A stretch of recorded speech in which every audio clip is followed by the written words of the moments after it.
Olá, meus amigos, boa noite, tudo bem?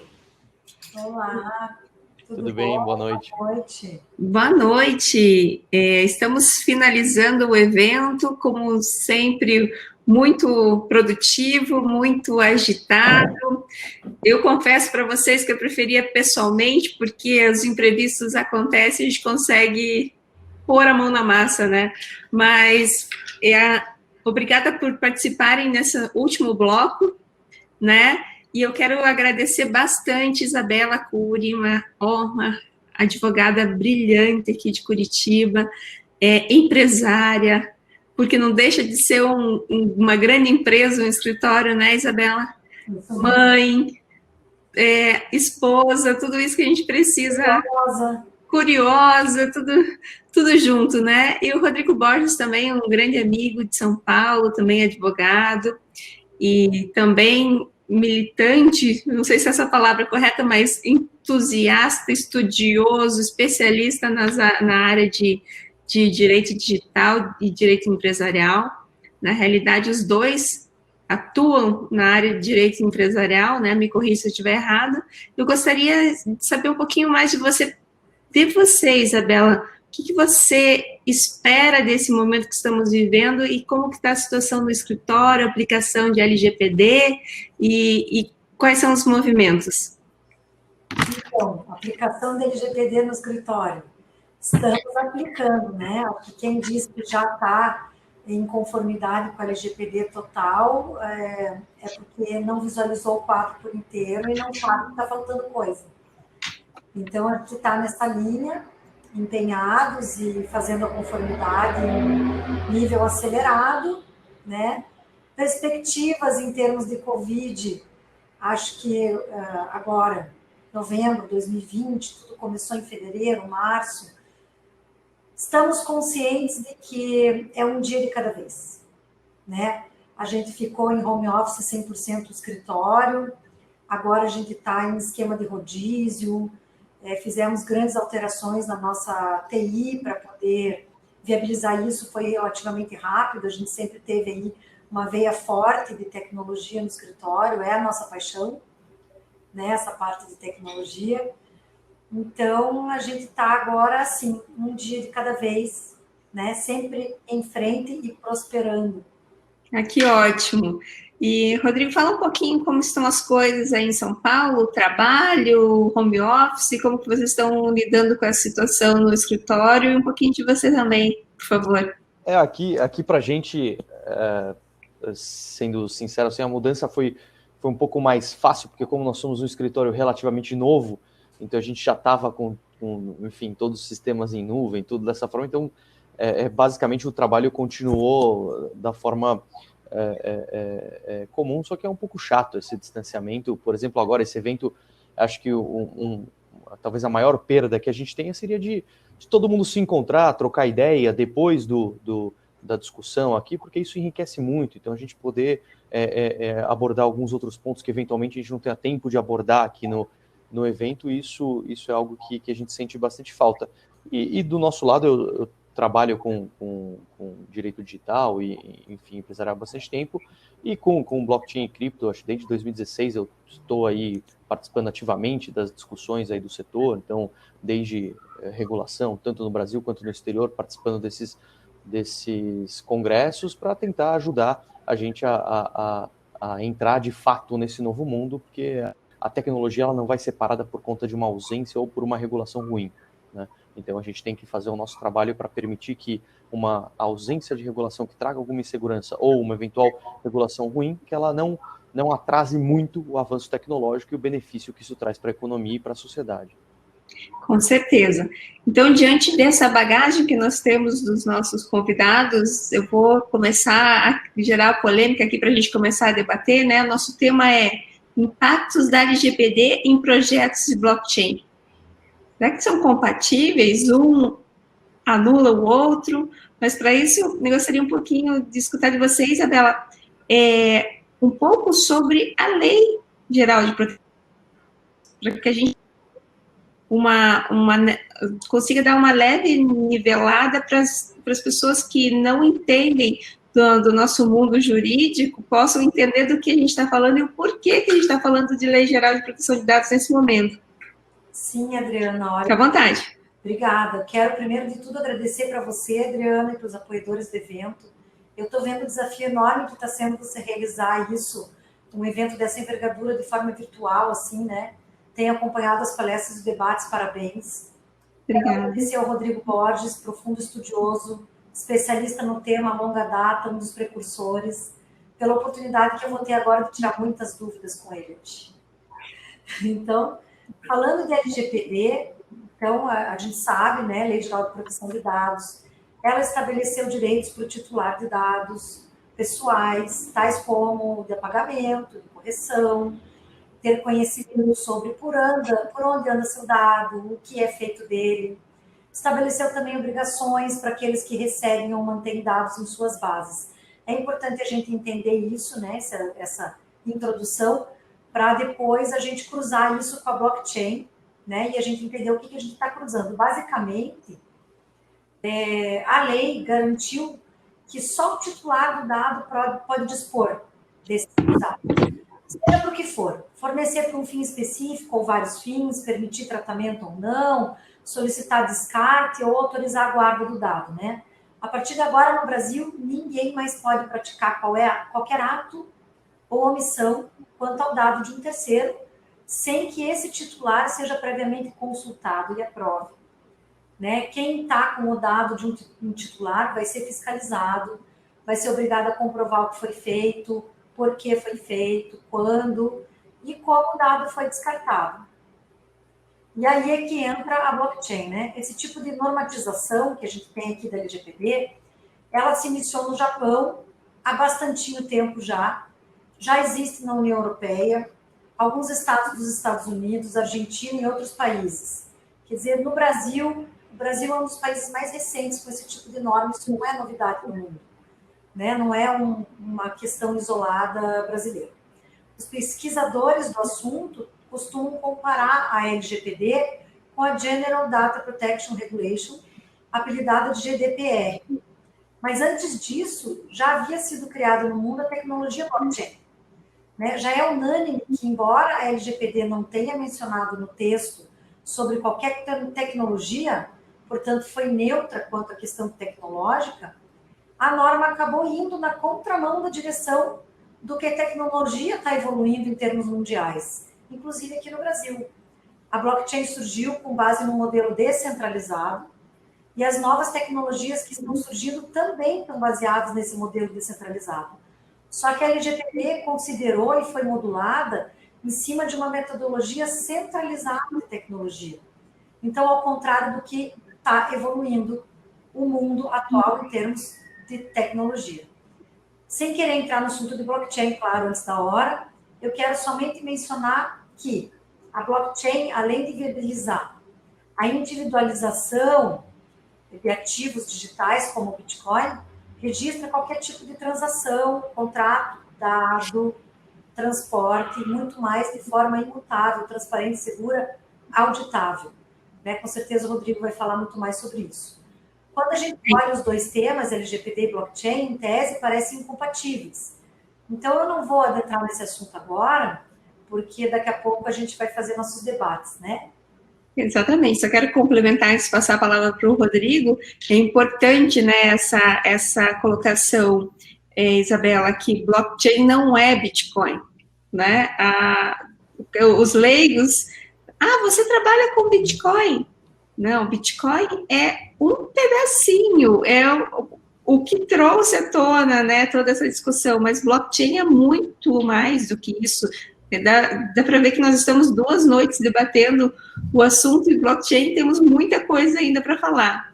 Mas então, Rodrigo, me conta um pouco sobre a blockchain no seu ponto de vista, desde o conceito básico, para que a gente consiga entrar e fazer um debate em relação a esses dois temas, que a princípio, a partir do discurso que a Isabela fez agora, um mundo descentralizado com uma lei que tenta centralizar, e agora? O que nós fazemos? A colocação da Isabela foi fantástica, porque, de fato, o que ela colocou é o problema que a gente vê hoje, né? Então, quando a gente olha a regulação, naturalmente o regulador ele está olhando para o retrovisor. Então, ele cria as leis com base naquilo que ele já viu e não naquilo que ele está antevendo. E esse é o problema quando a gente pensa em tecnologia.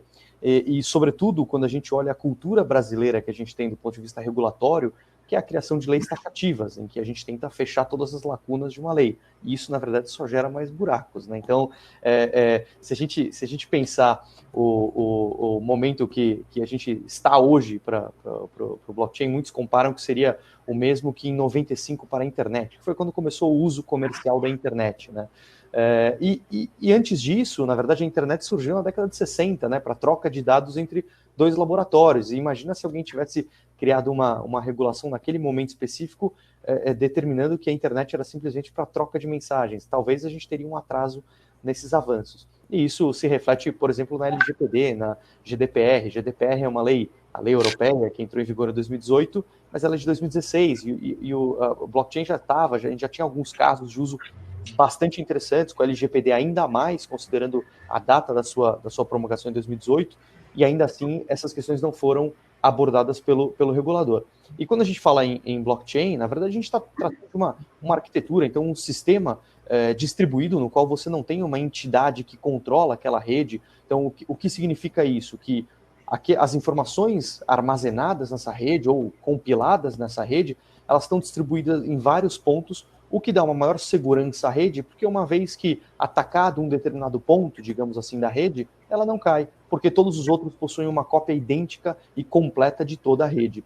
E somado a isso, você tem as informações que são armazenadas em blocos, por isso o nome blockchain, e conectadas umas às outras, formando uma corrente de blocos com informações de transações, e quando a gente fala de transações, são transações de dados que podem representar os mais variados ativos, como a gente vê hoje, as mais variadas naturezas, e por essa razão ele tem o seu valor, porque permite que você faça transação, transferência de dado, transferência de valor, sem a necessidade de um intermediário, de forma direta, o que a gente chama de P2P. Acho que basicamente, e é essa a grande sacada da blockchain, que é permitir a facilitação dos negócios, a interação entre a troca de valor entre pessoas, sem a necessidade de um intermediário de confiança ali para validar essas transações, que era um problema que se tinha no passado. Certo. Né, assim como a Adriana falou, e o Rodrigo agora bem colocou, ficou bem claro aí nessa explanação dele, que o blockchain surgiu por causa do Bitcoin, né? Mas ele tem milhares de outras aplicações, inclusive a minha linha de pesquisa é justamente a aplicação do blockchain fora das criptomoedas, que é o que mais me encanta aí. E nós podemos verificar em muitas outras situações, na área da saúde, agora as law techs estão aprofundando cada vez mais em situações de smart contracts e outras situações, né? Mas, diante desse contexto, a minha pergunta é cruel para vocês, porque é um debate, a gente não precisa chegar num consenso, né? Mas, em relação a essa posição da blockchain tão descentralizada, tão democrática, vamos dizer assim, e a LGPD fazendo a tratativa de dados de uma forma tão minuciosa, a ponto da informação ser tratada, o descarte, tudo isso ser monitorado. Como fazemos as duas coisas conversarem? Vocês chegaram a pensar, a discutir, a ter algum conceito assim para compartilhar? Manda brasa aí, Rodrigo. Esse ponto até um ponto. Eu estava outro dia conversando com a Isabela sobre isso, a gente discutiu rapidamente sobre o tema, e é algo que é super interessante, porque como a Isabela colocou, então, assim, quando a gente fala de LGPD, a gente está falando da proteção dos dados pessoais, tá? E a lei traz esse novo, tanto a regulação brasileira quanto a regulação europeia, ela traz esse novo conceito, que a gente chama de novo, mas já estava talvez no nosso íntimo, aquela visão de que os nossos dados pessoais pertencem a nós mesmos e não às empresas que estão tratando aquelas informações. E quando a gente vê, por exemplo, a capa da The Economist em 2007 falando que os dados são o novo petróleo, eu falo, poxa, então eu estou entregando algo que vale dinheiro de graça, né? Então, essas leis de proteção de dados, elas vieram para devolver ao titular o poder em relação aos seus dados. E quando você pensa, poxa, mas se o titular do dado vai exercer poder em relação aos seus dados, como eu vou compatibilizar isso pensando num sistema descentralizado em que eu não tenho uma autoridade central na qual eu posso eventualmente notificá-lo ou tomar alguma medida para alguma modificação ali, ou seja para apagar um determinado dado ou desfazer uma operação, como isso funciona. E isso é interessante a gente lembrar, porque quando se fala em blockchain, todo mundo pensa, só existe um tipo de blockchain, uma blockchain que é o padrão Bitcoin. E, na verdade, isso não é uma realidade. Hoje existem inúmeras blockchains distintas e o grande ponto que distingue elas é justamente a governança. Então, a forma como a gente trata quais dados são acessados, por quem são acessados, quais informações podem ser alteradas. E isso é algo que é pouco discutido, eu ainda vejo no mainstream, então trata-se como se blockchain fosse só a blockchain do Bitcoin, o que não é uma realidade. Então, hoje já existem mecanismos que a tecnologia permite para que a gente consiga adequar um determinado projeto à lei de proteção de dados utilizando a tecnologia blockchain. Então, quando a gente fala genericamente se é compatível ou não é compatível, eu acho que é absolutamente compatível, mas é necessário você analisar o caso a caso para entender qual é a arquitetura, qual é a regra de governança que aquela rede blockchain está utilizando. Então, se a gente for pensar, bem rapidamente aqui, mas se a gente pensar os principais tipos, então eu tenho uma rede pública, vai pensar a rede do Bitcoin, que é em que qualquer um pode se juntar à rede e que ela é não permissionada, então qualquer pessoa pode ter acesso a todas as informações ali lançadas na rede. Por outro lado, você tem algumas outras redes de sistemas de blockchain que eles são privados ou fechados, em que só alguns determinados participantes podem acessar ou participar daquela rede, como as blockchains que vêm sendo utilizadas, por exemplo, focadas no setor financeiro. Então, você tem hoje consórcios de empresas formando blockchains para serem utilizadas no mercado financeiro. E são blockchains privadas que têm essa diferença de governança. E também elas trazem regras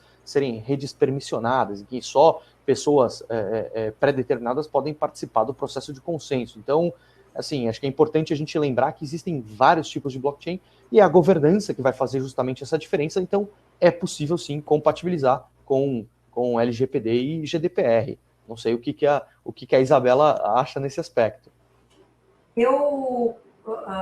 Sensacional isso que você falou em governança. Peguei ali esse termo, essa palavra, achei perfeito para aplicar nisso, né? Eu particularmente encaro o tema sobre duas óticas que são compatíveis, né? Uma, a depender da natureza da rede e das transações realizadas. Eu entendo que sim, é possível compatibilizar o exercício pleno dos direitos do titular de dados com a tecnologia blockchain.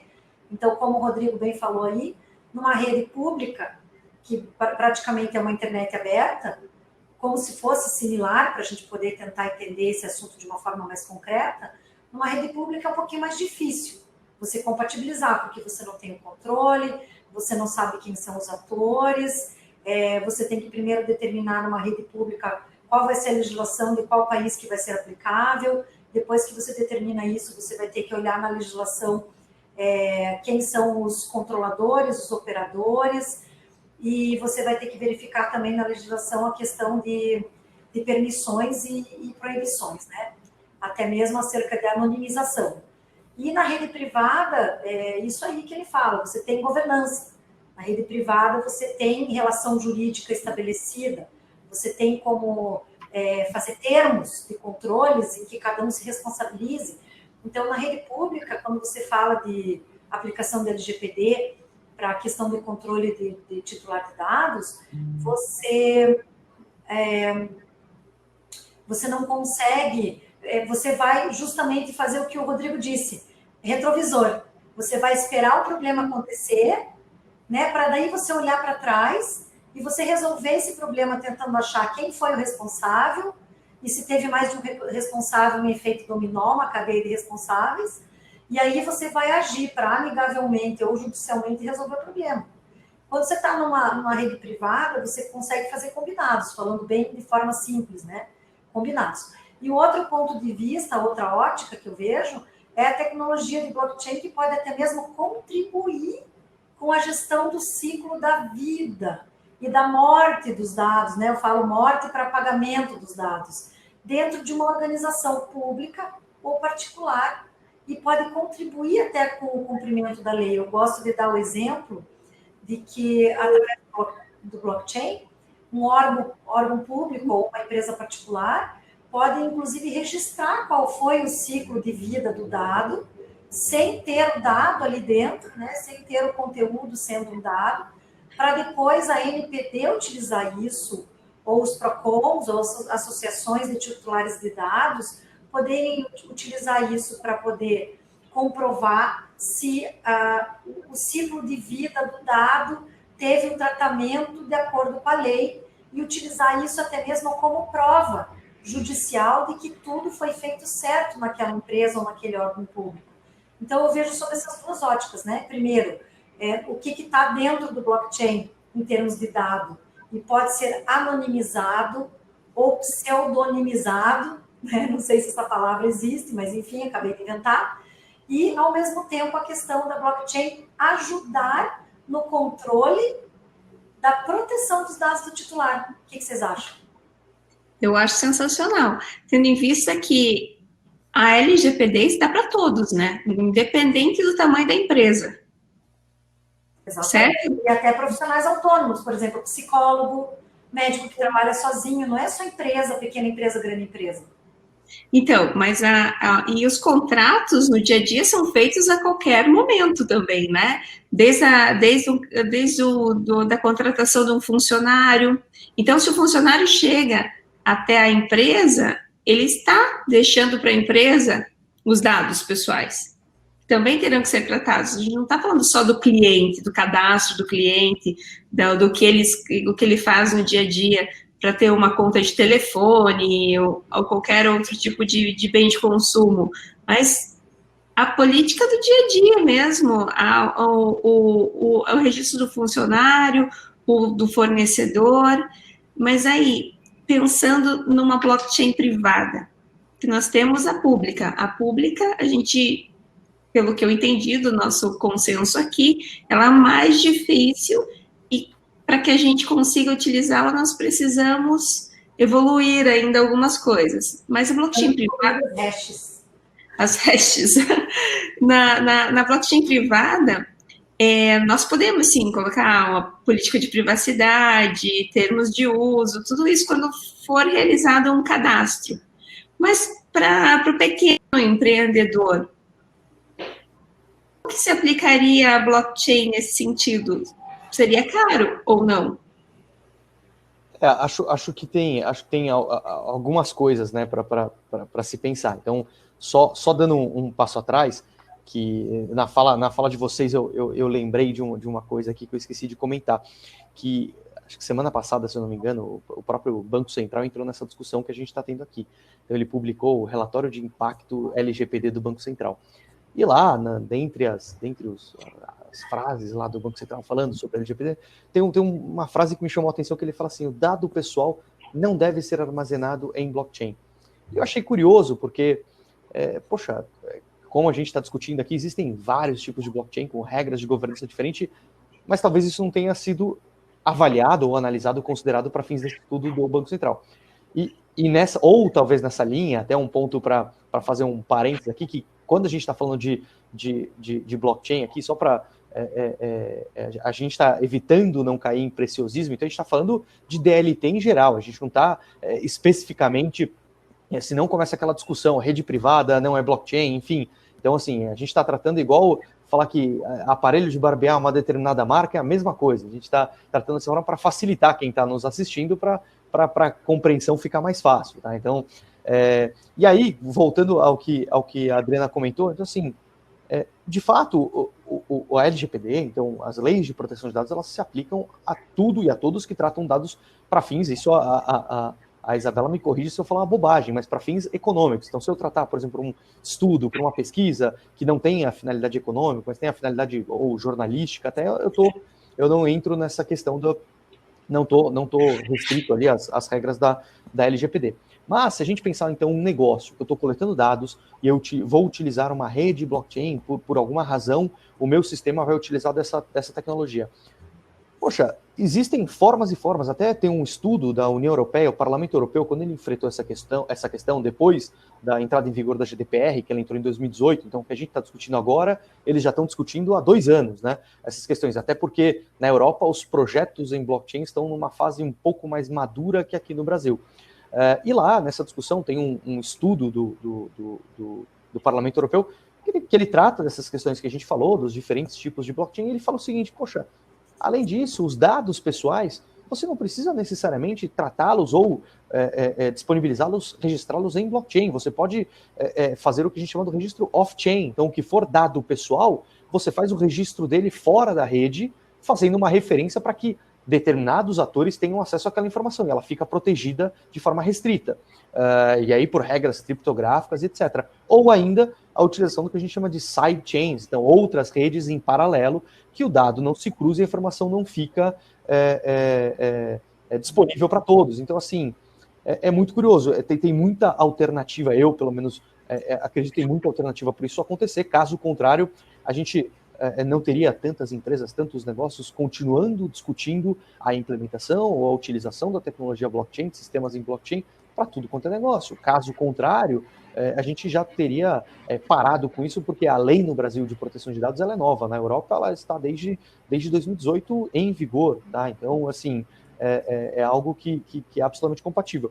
Em relação ao microempresário, eu confesso que eu não faço a menor ideia em termos de custo, porque a gente sabe que um gargalo que a gente tem no Brasil é desenvolvedores, então ainda é uma mão de obra extremamente cara, então é uma dificuldade que a gente tem essa. Então, para você construir uma arquitetura e outra, blockchain ele não serve para tudo, não adianta eu ter um negócio que eu não tenho múltiplas partes, eu não tenho transações entre vários atores, eu utilizar a rede blockchain, porque talvez eu vou ter eu vou estar utilizando uma Ferrari para correr no Autorama, então precisa adequar ali o que você vai fazer. Então, Rodrigo, é isso aí mesmo. Penso da mesma forma, é como se um microempreendedor for querer contratar um sistema SAP. Exatamente. E de 10 negócios, não faz sentido, né? E também, agora que vocês, a Orientena, não sobrou nada para falar, eu vou voltar no assunto do Banco Central que você colocou em tema aí, né? Que por isso que teve tanta disputa e tanta dificuldade para estabelecer mesmo, inaugurar a ANPD, Agência Nacional de Proteção de Dados, porque justamente havia a briga de, tá, então se tiver ANPD, as demais agências reguladoras, que o Banco Central não é uma, mas é similar, vão poder ou não normatizar o assunto, regulamentar o assunto. Não, no meu entendimento, eu trabalho com instituição financeira, Banco Central, fintech, tudo também. A minha visão, não cabe o Banco Central dizer o que pode ou não estar em blockchain, porque a blockchain não é aplicada exclusivamente para fins financeiros. Sim. Ele pode pegar a LGPD, ele pode pegar a regulamentação que vai vir da NPD e ele pode detalhar aquilo sem ser contraditório em relação àquilo. Concorda comigo? Então, assim, o Banco Central dizer se pode ou não pode colocar dado em blockchain complica um pouco o nosso debate aqui, e penso também que, em determinados casos, eu até quero te ouvir sobre isso, Rodrigo, em determinados casos, tem que haver dados em blockchain. Depende para o que você vai usar esses dados, né? E em determinados casos, você não deve ter os dados no blockchain. E você vai usar o blockchain como apenas um meio de prova. Falando aqui como advogado contencioso, né? Você vai usar a blockchain como meio de prova. Sim. Eu acho isso perfeito, Isabela, o que você colocou, e até, assim, hoje, uma das principais aplicações que se discute, e tem até a Tatiana Revoredo, que é uma grande pesquisadora do tema, um dos pontos que mais se discute hoje, tem vários estudos do TCU, enfim, de vários entes do governo, a gente ter uma identidade soberana digital em blockchain. Então, tem dado mais pessoal do que a sua identidade, seus dados personalíssimos, ali sua foto, seu RG, seu CPF, todos os seus dados de identificação. Então, assim, e a gente fala ainda, pensar em ter um sistema de prontuários médicos, então, pegar os dados, os seus prontuários médicos e unificar em uma plataforma em blockchain para facilitar o acesso. Só que, de novo, quando a gente fala isso, muita gente pensa, poxa, vai estar tudo aberto. Não, os estudos que se tem, as empresas que estão desenvolvendo isso, é justamente com regras de governança. Então, eu, cidadão, eu vou permitir quem acessa ou não aquele meu determinado dado pessoal. Então eu vou num ortopedista, eu vou permitir que ele acesse os registros médicos de relacionados à ortopedia, exame de sangue, que não tem nenhuma relação, não tenho por que compartilhar com ele. Então isso tudo aqui a gente está falando em tese, mas assim, a tecnologia ela já permite que a gente faça esse cuidado e essa curadoria em relação aos dados pessoais. Então, por isso que eu acho muito perigoso falar de forma genérica e ampla, pode ou não pode, né? Por isso que eu gosto sempre de a gente pensar na análise do caso em concreto, né? É natural, no caso concreto. Uma legislação nova, os estudiosos todos primeiro olharem sob o ponto de vista do terrorismo, né? Assim, o terrorismo no bom sentido. No sentido assim, meu Deus do céu, vai dar tudo errado, bloqueou tudo, foi, nossa, o legislador fez tudo errado e tal. Depois os outros se acalmam e todo mundo consegue usar aquela norma, aquela lei, para encaixar no que é necessário e até tirar muitos benefícios e vantagens para a sociedade disso, né? Então, bacana vocês terem falado dos prontuários médicos. A gente vê populações dos imigrantes, né? Os imigrantes, no caso, até fugidos dos seus países, que chegam no Brasil ou em qualquer outro país, sem ter acesso a histórico escolar para os filhos poderem estudar, acesso a documentos, e quando tem uma doença, vai para um hospital, tem uma doença grave, precisa ver o histórico, não consegue ter acesso. Então, assim, LGPD e blockchain podem sim juntos ajudar nisso, certo? Com certeza. Nós podemos fechar, né, que nosso tempo, os 45 minutos estão quase acabando, gente. Acabou de começar, mas a gente pode fechar dizendo que não tem receita de bolo. Nós temos que pegar a situação, o caso concreto, analisar, tanto que eu provoquei vocês, né, da questão do custo da situação. A gente não tem noção exatamente de quanto custa implementar. A própria Isabela falou assim, como implementar uma SAP na padaria, que só tem um padeiro e um caixa, né? Então, assim, mas... dependendo da situação, LGPD se aplica. Por quê? Porque tem finalidade econômica. O padeiro foi contratado, logo tem os dados do padeiro para serem guardados, né? Mas não se aplica a um blockchain nesse sentido, a não ser que nós pegássemos o pão dessa padaria e quiséssemos saber quanto tempo ele vai ficar fresquinho e o caminho que ele vai percorrer até chegar na mesa do café do consumidor. Então, a rastreabilidade disso. Então, quando a gente fala em blockchain, vai muito além, a caixinha aqui das ideias pode ir longe. Em relação à LGPD, já é uma coisa mais taxativa, né? Se a gente pegar lá no artigo 5º, eu acho que artigo 5º, inciso 10º, fala o que é tratamento de dados. É uma lista. O legislador não economizou no que é tratamento de dados, simplesmente tudo. Então, é uma coisa que a gente ainda tem muita coisa para explorar, para comentar. Enquanto não cortarem a gente, vamos falando. Eu quero fazer uma pergunta para o Rodrigo. Eu falei que eu ia explorar ele aqui. Deixa eu só comentar um negócio que a Adriana falou que eu acho super legal, que assim, tudo isso que está surgindo mostra, nós três aqui somos advogados, né? Então, assim, é algo que eu acho muito rico, isso porque nós, advogados, passamos a discutir questões que talvez na verdade, a gente não está lendo uma lei e aplicando aquilo, a gente está construindo em conjunto com os nossos clientes como implementar o seu modelo de negócio e tentar enquadrar nas leis que já existem, né? Enfim, porque existem algumas regras ali que naturalmente vão, seja LGPD ou outras, que vão, de certa forma, ali contornar o negócio dos clientes, mas a gente está em um mercado novo, desenvolvendo novos modelos de negócio, que isso exige um conhecimento técnico, jurídico do advogado enorme e uma criatividade grande, para a gente poder auxiliar os clientes para desenvolverem nesse mundo cinzento que a gente tem de muitas coisas, para que os negócios possam parar de pé e se desenvolver. Porque acho que é muito fácil, e isso é legal dessa discussão que a gente está tendo, porque é muito fácil para o advogado, a qualquer pergunta de dúvida, falar não. Falar não para o cliente, mas não é isso, a gente tem que desenvolver junto, trabalhar em conjunto com o cliente, ajudar ele a desenvolver. O clássico depende. Depende. Exatamente. Eu estava assistindo uma palestra anterior do Alan Lopes, advogado aqui também de Curitiba, e ele estava falando sobre a aplicabilidade, né, da blockchain no direito e outras situações, e ele comentou o seguinte: há uns 6, 7 anos atrás, uma cliente entrou no meu escritório e falou: doutor, eu quero aplicar isso na minha empresa, mas o que é isso? Blockchain. Ele olhou com uma cara de espanto e falou: eu não sei do que se trata. Aí ela falou: nossa, parabéns, doutor, por admitir. Desde então ele não parou de estudar. O que eu trouxe para mim nessa frase?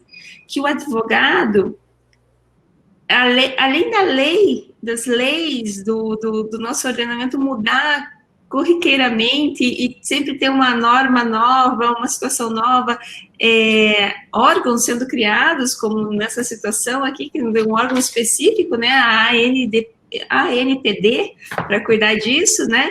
A gente tem que estar atualizado, lendo muito, vendo tudo, a tecnologia vem e nós temos que entrar com a tecnologia também. É uma profissão que exige atualização constante, né? Eu vi uma charge também, né, de uma programadora. Eu não aguento mais. Toda vez que eu vou dormir, eu sinto que no dia seguinte eu estou muito velha, porque à madrugada inventaram um monte de coisa. E assim, para nós, o direito também, né? Mas isso é perigoso também pra caramba, porque pode dar aquele fear of missing out, né? Então, o medo de você estar perdendo as coisas, você vira um maluco, né? Então, tem que saber também falar: poxa, não dá para eu saber tudo, né? Tem que escolher, né? A gente, o Rodrigo, assim como eu, é advogado empresarial, corporativo de vida inteira, né? E a gente, como advogado corporativo, a gente sabe que não adianta estudar só o direito. Você tem que estudar negócios, você tem que estudar governança, você tem que estudar tecnologia. E eu tenho visto nos boards, né, o Conselho de Administração, eu participo de boards como conselheira, e ao quanto está sendo difícil a gente colocar na pauta do Conselho de Administração da empresa o assunto tecnologia. Já está sendo difícil colocar LGPD, que já está em vigor, né? E a gente querer colocar coisas como a blockchain é uma coisa maravilhosa. A gente tem o Rodrigo aí, trabalha muito fortemente no dia a dia, na prática, com isso, com os clientes dele, mas ainda é difícil colocar na pauta dos boards, certo? Então, eu quero só deixar aqui uma indicação bibliográfica sobre o assunto LGPD com blockchain, que é da Renata Baião, dá para encontrar no link do TJ de São Paulo, Cadernos Jurídicos número 53. Lá tem bastante assunto sobre esse tema nosso. Tem o link? Daí nós colocamos no chat. Eu não coloquei o link aqui, mas eu mando para você depois, você pode colocar. Então, no TJ de São Paulo, Cadernos Jurídicos número 53, edição de janeiro e março de 2020. Não tem só o artigo dela, tem vários outros sobre isso. E também agora eu queria fazer minha provocação, se der tempo, para o Rodrigo. O pessoal respondeu aqui que a gente... a Alana Guiar, que cuida do tempo, ela escreveu assim: mandem ver, logo vamos tocando. Vamos lá. Sabe, Rodrigo, pensando assim sobre as formas, como que a gente pode fazer transações, comprar numa loja. Vou colocar um exemplo prático aqui. Comprar em loja virtual ou física, sem precisar dar todos os dados de uma forma, CPF, endereço, data de nascimento. Eles perguntam até coisas que não precisam, qual é o seu sexo, etc, etc, etc, né? Então, assim, a gente usar a blockchain e os conceitos que a blockchain trouxe para o nosso mundo, como o de hash, para a gente poder ter um tempo limitado de uso para esses dados que a gente dá em compras. Por exemplo, assim como você tem a hash aí, que eu quero pedir para você falar, porque você vai conseguir transitar nesse assunto de hash muito melhor do que eu, a gente fazer uma hash, o mundo fazer uma hash com os dados que você precisa, igual um cartão virtual de crédito, sabe? Quando você vai fazer lá uma compra virtual, você entra no site do teu banco imediatamente, você emite um cartão virtual, você usa o cartão virtual para aquela compra e acabou aquele cartão virtual. Por que eu não posso fazer isso com meus dados utilizando uma hash? Mas isso que você falou, Isabela, é super legal, porque como eu comentei anteriormente, a Tatiana Revoredo, que está fazendo esse estudo com o Tribunal de Contas da União, um dos estudos que eles têm é justamente isso, que é o que eu falei da identidade digital única e soberana, que seria a possibilidade de você... Eu vou contar um exemplo rápido para vocês aqui, que de fato aconteceu comigo, é um parto. Então, assim, minha mãe se divorciou, mudou o nome dela, eu tive que mudar o nome dela no meu RG, na minha certidão de nascimento, na minha certidão de casamento, na minha CNH, no meu passaporte, no meu visto. Então, assim, eu tenho 500 mil documentos para identificar a mesma pessoa. Se fosse algo simplificado digital, de uma forma, por exemplo, utilizando a tecnologia blockchain, que é segura, já se provou ser segura do ponto de vista de segurança da informação, então eu poderia ter esses dados de uma forma digitalizada e eu permitir o acesso a quem eu alterar essa informação, obviamente. Então, bate no governo, alterou o nome do fulano que impacta no meu documento, bate para mim lá, eu autorizo, altero automaticamente, resolvido. E aí eu abro as minhas informações para quem eu quero, a depender do que for necessário. E aí, se você pensar, isso acabaria com a necessidade da gente ficar fazendo 1000 cadastros em sites que a gente faz. Porque eu vou entrar no site, eu tenho que dar os meus dados toda vez, eu tenho que criar uma senha nova. Se eu tivesse a minha identidade toda centralizada em uma plataforma em blockchain, eu poderia simplesmente dar o acesso para ele ali do documento que é necessário para aquela operação que eu vou fazer com ele, e depois eu posso restringir o acesso daquela informação novamente. Então eu tenho o controle daquele dado de uma forma muito mais clara e segura. E isso são questões que já estão sendo estudadas e implementadas, obviamente ainda de forma muito experimental, mas eu acho que não tem como a gente fugir de ter um sistema dessa forma. Teve um estudo em 2018 da Universidade de Oxford, que eles fizeram junto às instituições financeiras, e foi levantado que 20%, acho que era 20 ou 15% do custo total dos custos que a gente paga para instituições financeiras, de 15% a 20%, era relacionado a questões de KYC, então de verificação da identidade de compliance do cliente, tá, do usuário. E por que isso? Porque a gente tem as informações todas espalhadas. Eu tenho 1000 documentos para identificar a mesma pessoa. Então o banco tem que gastar uma enormidade de dinheiro para ficar verificando todas aquelas suas informações. Enquanto que se a gente tivesse um sistema mais seguro e completo de identidade digital, ficaria muito mais fácil, porque eventualmente, até pensando, somando a LGPD, o Open Banking, que está vindo aqui no Brasil também, começando agora, a gente poderia compartilhar esses dados entre os bancos e você reduziria absurdamente o custo ali de transação, porque você reduziria para quase zero esse custo de verificação. Então, assim, essa questão de uso de blockchain para identidade e para controle de dados que você vá compartilhar com terceiros, como dados médicos, etc., prontuários médicos, a redução de custo que isso gera é absurdo, e assim, eu não acho que é uma questão de se vai acontecer, acho que é uma questão de quando. Quando? Mas aí a gente tiraria a obrigação das empresas, no caso da LGPD, e quem ficaria responsável seria o próprio usuário? Então, você não tira da LGPD a obrigação das empresas, né? Mas você consegue, de fato, cumprir a LGPD. Porque o usuário vai ter realmente o domínio do dado dele. E de quanto tempo o dado vai ser usado. Daí, usando esse raciocínio do Rodrigo, já me vem na cabeça o Pix. Certo? Eu não quero fazer cadastro no Pix por enquanto. Eu gostaria muito mais de poder fornecer para o banco uma hash, com os dados que forem necessários só para aquela transação. Você proteger, na verdade, os seus dados, você dá o acesso restrito ali, pontual, exato, né? Mas assim, eu já acho que o Pix já é uma grande evolução, mas o Bitcoin ainda está a anos-luz do Pix, né? Então, o Bitcoin ainda é insuperável em termos de tecnologia, de governança, de sistema, porque ele, de fato, ele traz para o mundo digital a capacidade do mundo físico, que é o que você falou, de ir numa loja, ou para pagar para alguém, eu não preciso ficar pegando informação pessoal do sujeito ali. Poxa, é igual o mundo físico, basta você me dar o seu QR Code, seu endereço da carteira, lá, transferimos e acabou.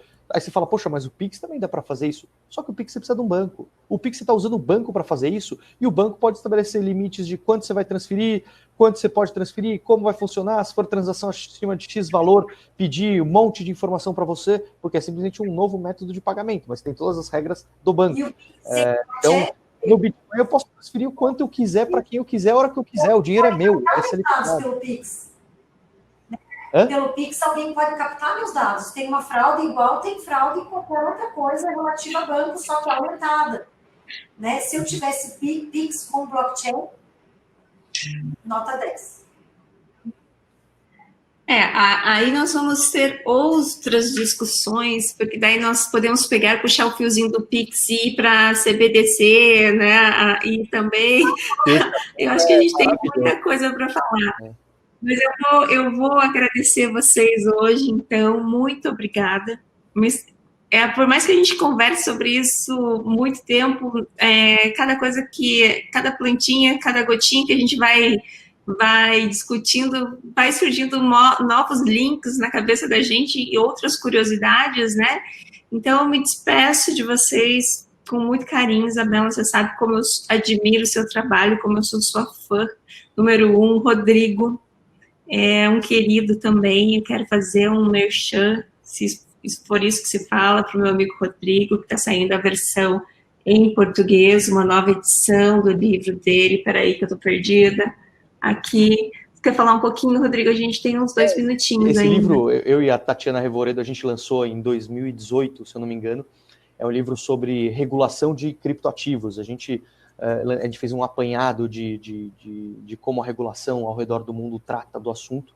E agora a gente está trabalhando numa atualização do livro, aí vai ter a versão em português, para a gente atualizar o tema, porque de lá para cá teve muita mudança. Então, enfim, foi muito rico desde que a gente fez o livro. A gente foi chamado para ir discutir sobre o tema lá no Parlamento Europeu, aqui na Câmara dos Deputados. Então, a gente tem participado ativamente dessas discussões regulatórias, porque tudo isso vai impactar, né? Porque que nem o que a gente falou no começo da conversa, que a Adriana colocou muito bem, a blockchain ela veio com o Bitcoin. Então, quando a gente está tratando de regulação de criptoativos, ou o que for, na verdade, a gente está tratando de regulação de um sistema ali, que dele podem derivar várias outras coisas. Então, por isso a importância da gente olhar e ficar se atualizando em relação a essas informações, porque o mundo está mudando. Eu lembro da lei de Moore, lá, que fala que a cada 18 meses a tecnologia dobra, sem aumentar o valor para se fazer aquela tecnologia.